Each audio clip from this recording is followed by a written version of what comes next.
Okay, hello, this is Sean Gonzalez with the Cape Cod Times once again, and we are here with yet another young person that we are highlighting in our series that we're calling Generation Exit, that focuses on the drain, really, of young people and the consequences that has for the Cape for all of us.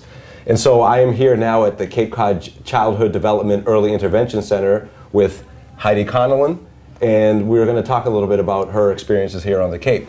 Heidi, why don't you tell us, well, first of all, you weren't born here on the Cape, right? Nope, I was born in Connecticut and I moved here a year and a half ago. Really, a year and a half? Yes. So what brought you to the Cape? My boyfriend. Really? Yes. And we rented for a year and we just bought a house in June. Really? You were able to buy a house? Yes. Now, we're finding in talking to a lot of young people that that's one of the biggest struggles for a lot of young people, young families.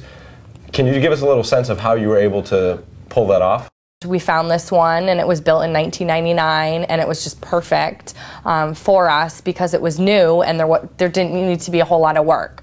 And the timing of it was good because we could get a mortgage and the price was still, low enough where we could afford it. Now, do you think, in all honesty, that you'd be able to pull that off, say, if you were just starting that process now? No.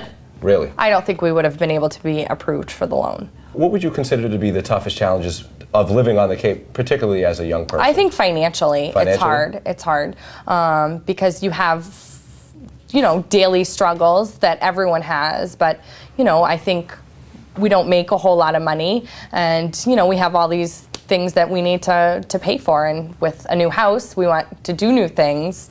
So I think it's hard financially. So what kind of bills are we talking about? We're talking, the basics, obvious, the mortgage, the utilities, which...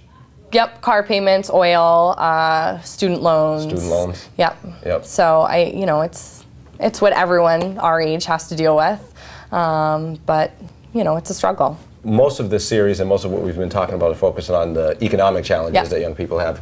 But talk a little bit about the social aspects or the way it feels as a young person living on the Cape. You mentioned that... Yeah, there's not a whole lot of young people on the Cape. We have a small group of friends, but besides that, I don't see a whole lot of people out and about that are my age. Here at work, I work with, I think, 2 or 3 people my age, and all the others are, older women, but, I think it's hard to meet people.